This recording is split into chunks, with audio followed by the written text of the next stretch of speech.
কারবালার ময়দান এই সময় চলছে।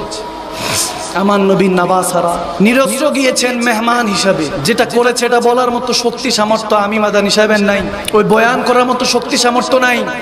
শুধু এতটুকু বলবো, বাইকি শরীফের একটা হাদিস আবার মনে পড়লো। ইমাম হাজার আসকালানি আলাইহি রাহমা বর্ণনা করছেন, যখন ইমামে হোসাইন শাহাদাত বরণ করলেন, স্যার মোবারক নিয়ে যাচ্ছে সীমার, বিবি সাকিনা যেই বুকের মধ্যে মাথা লাগিয়ে ঘুমাতেন, বিবি সাকিনা সৈয়দনা সাকিনা যে বুকে মাথা লাগিয়ে ঘুমাতেন, সেই বাবা ইমাম হুসাইনের স্যার মোবারক দেখছে, কান্না করছে, হু হু করে কান্না করে উঠছে।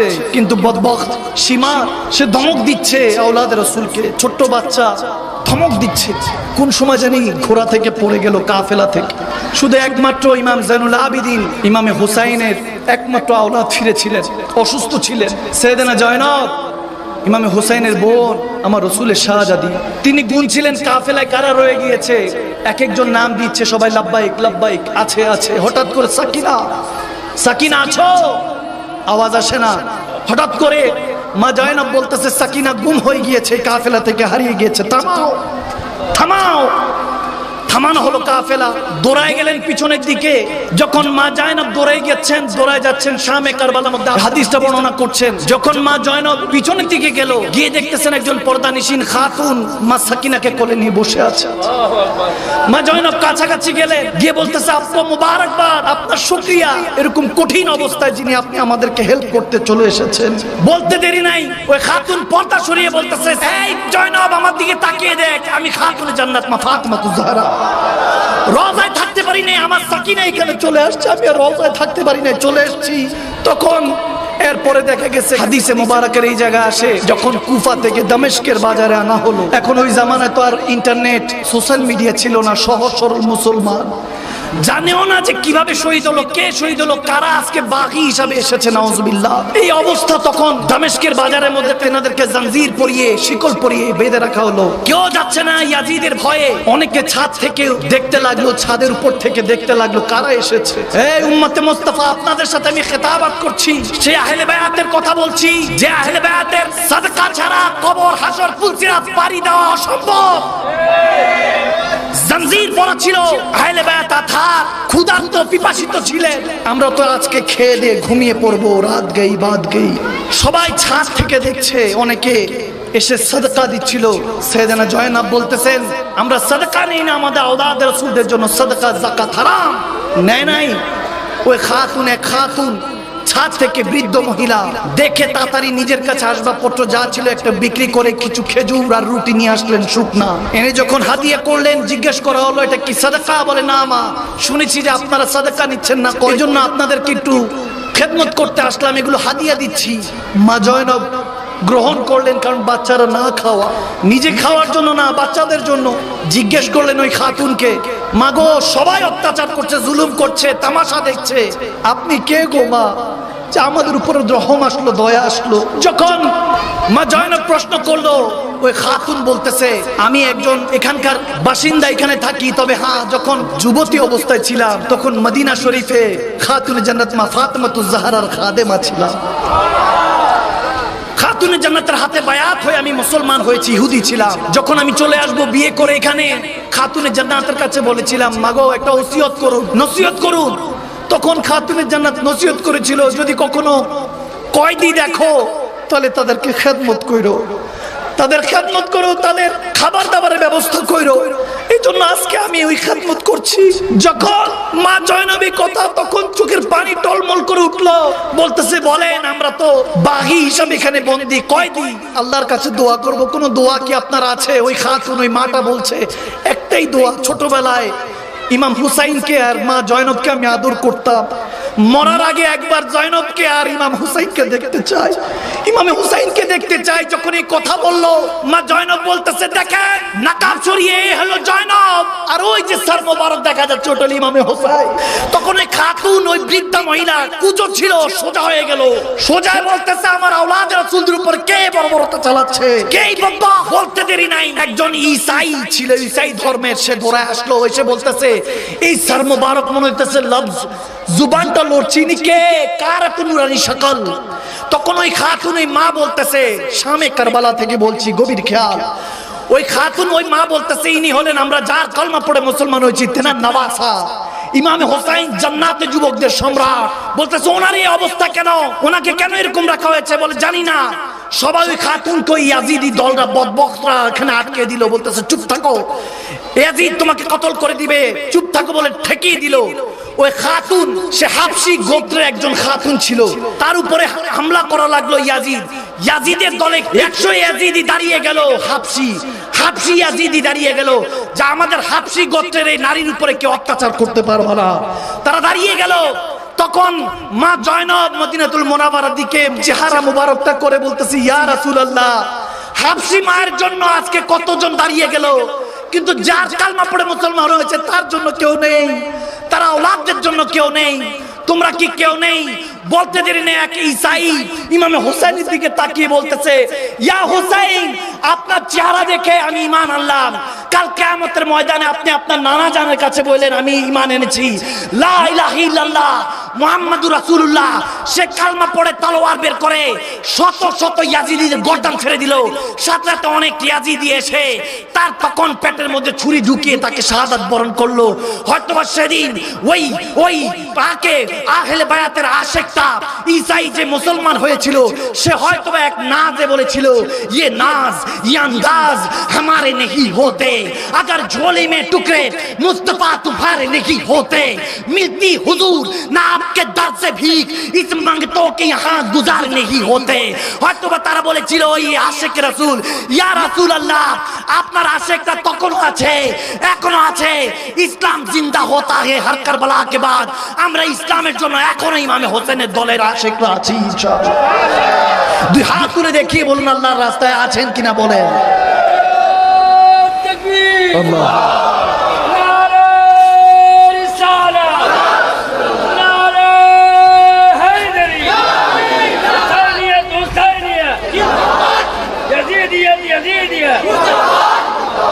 ওই ঋণ শোধ করতে বসেছেন, সেজদা ছাড়া যাবে না। ইমামে মওলা হুসাইন সেজদা ছাড়েন নাই। জুলুম করা যাবে না। ইমামে হুসাইনের শিক্ষা আরেক হাদিসের মধ্যে এরকম আসে, কারবালার 7-8 বছর পরে, কোন হাদিস এসেছে 6 বছর পরে এক ইয়াজিদের উপরে এলান হলো তাকে কতল করার জন্য। ইয়াজিদ বাহিনী খুঁজতেছে তাকে পেলেই কতল করবে, ফাঁসির কাস্টডিতে ঝুলিয়ে দেওয়া হবে। সে চিন্তা করলো কোথায় পানা পাবো, কোথায় আমি আশ্রয় পাবো। হঠাৎ মনে হলো এক জায়গায় আশ্রয় পেতে পারি, সেটা হলো আহলে বায়াত। ইমাম জাইনুল আবেদিনের ঘরে গিয়ে আশ্রয় নিলেন।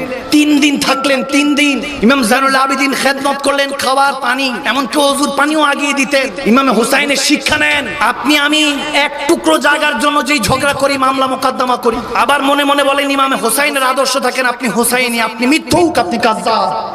ইমামে হুসাইন জুলুম করা শিখান নাই, মিথ্যা বলা শিখান নাই। জান্নাতের যুবকদের সম্রাটদের সাথে যদি থাকতে হয় আপনাকে সমস্ত গুনাহ থেকে নিজেকে হেফাজত করতে হবে। আওয়াজ দেন ঠিক না? ইন্নাস সালাতা তানহা আনিল ফাহশাই ওয়াল মুনকার। রব্বে করিম আমাদেরকে জানিয়ে দিয়েছেন একমাত্র নামাজ তোমাকে সমস্ত গুনাহ থেকে হেফাজত করবে, ঠিক না? ইমাম জাইনুল আবেদিন 3 দিন খেদমত করলেন। ওই ইয়াজিদি যখন চলে যাচ্ছে তার সাথে কিছু রকম কিছু টাকা পয়সাও দিয়ে দিলেন। এক কদম দেওয়ার পর আর পা চলতেছে না। ইমাম জাইনুল আবেদিন আলী মাকাম জিজ্ঞেস করলেন কুছ রহ গয়া, কুছ লাগেগা, কুছ জরুরত হ্যায়? সে বলতেছে যে না, কিছুই থেকে যায় নাই, সব তো দিয়েছেন, কিন্তু একটা প্রশ্ন আমাকে খেয়ে ফেলছে। আমি তো আপনার উপরে, আপনাদের পরিবারের নবী পরিবারের উপরে জুলুম করেছি সেই কারবালার ময়দানে আমি ছিলাম, আমাকে কি আপনি চিনেন নাই? ইমাম জাইনুল আবেদিন বলতেছে আমি সেই কারবালার প্রান্ত থেকেই তোমাকে চিনি। তো ফির क्यों छोड़ दिया? मैं कत्ल आम किया था करबला में, किसी को नहीं बख्शा, किसी को नहीं छोड़ा। आज आप क्यों बख्श रहे हैं? আপনি কেন আমাকে ছেড়ে দিচ্ছেন? বলে হ্যাঁ, ওই দিন জুলুম তুমিও করেছিলে, সহ্য আমরা করেছিলাম। আজ তুমি বিপদে পড়েছো, তোমাকে পানা দেওয়া আমার দায়িত্ব। তবে তোমার আর আমার আকীদার মধ্যে একটা ফারাক আছে। সেই ফারাকটার নাম হলো তোমার ইমাম ইয়াজিদ ছিল, আমার ইমাম হুসাইন ছিল। কত সওয়ারি দেখলেন, একটা সওয়ারি দেখে সবাই তাজ্জুব ছিল যেদিন ইমামে হুসাইন রাসূলুল্লাহর পিঠ মুবারকে উঠেছিল। क्या सवारी है, क्या सवार करने वाला था। কি চমৎকার ওই নিদর্শন, ভালোবাসা দেখেন কিভাবে আমার নবী শিক্ষা দিয়েছেন। ওই আইয়ামে জাহিলিয়া যুগ, বর্বরতা যুগে আল্লাহর নবী কি শিক্ষাটা দিয়েছেন, সুবহানাল্লাহ। ওই লেসন, ওই শিক্ষা নিজের অন্তরের মধ্যে রাখুন যুবক। মনে রাখবেন এই দিন দিন নয়, আরো দিন আছে। এই দিনই নিয়ে যেতে পারে আপনাকে রাসূলুল্লাহর কাছে, ঠিক কি না? এই মুহররম মাস আসলে শুধু 10 দিন আপনি মাতাম করলেন, সমস্ত কিছু করলেন, রাত গেই বাদ গেই, এটা হলে হবে না। আপনার কেউ বাপ দাদা যদি মারা যায়, আপনি কখনো ঢোল বাজাবেন না, পার্সোনালি নিয়েন না। আপনি একটা বার আপনার বাপ মারা গেছে, আমি ঢোল বাজাবো, দেখি আপনি কিভাবে সহ্য করেন। ওখানে আমার নবী নওয়াসা শহীদ হয়ে গেল, কিভাবে ঢোল বাজাবো আমরা? আমার নবী নওয়াসা সাজদা ছাড়ে নাই, সেটা দিয়ে শুকরিয়া আদায় করুন। নবীজি নওয়াসাকে যদি ভালোবাসেন, সঠিক নিয়মে বাসেন, কোনো আপত্তি নাই। 1 মাস শুধু মুহররম পালন করলেন, বাকি মাস ভুলে গেলে হবে না। আহলে বায়াতের আদর্শ আপনাকে নিয়ে চলতে হবে। আহলে বায়াত আথাক চাইলে হুজরার মধ্যে বসে থাকতে পারতেন, মক্কা মদিনাতে বসে থাকতে পারতেন, কি তেনারা কি জানতেন না কারবালায় গেলে সপরিবার রক্ত দিতে হবে? হাদিসের মধ্যে মওজুদ ছিল 7 হিজরির মধ্যে এই বর্বরতা চলবে। এটা আমার নবী আবু হুরায়রা রাদিয়াল্লাহু তাআলা থেকে বর্ণিত হাদিস। বাইহাকি শরীফ, তিরমিজি শরীফ খুলে রাখেন, জামিউত তিরমিজি খুলে রাখেন, সিয়াসিত্তার কিতাবে ভরা পড়া।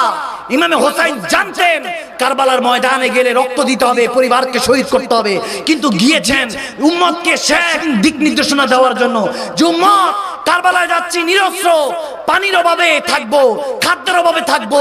আরে খাতুনে জান্নাতের আওলাদে রাসূলরা আজকে যেই মা পর্দানিশীন হচ্ছেন, আবার যারা পর্দার খেলাফ কথা বলছেন, আজ ওই দিন কারবালার ময়দানে আওলাদে রাসূলরা নিজের চুল দিয়ে চেহারা ঢেকেছিল, নাউজুবিল্লাহ।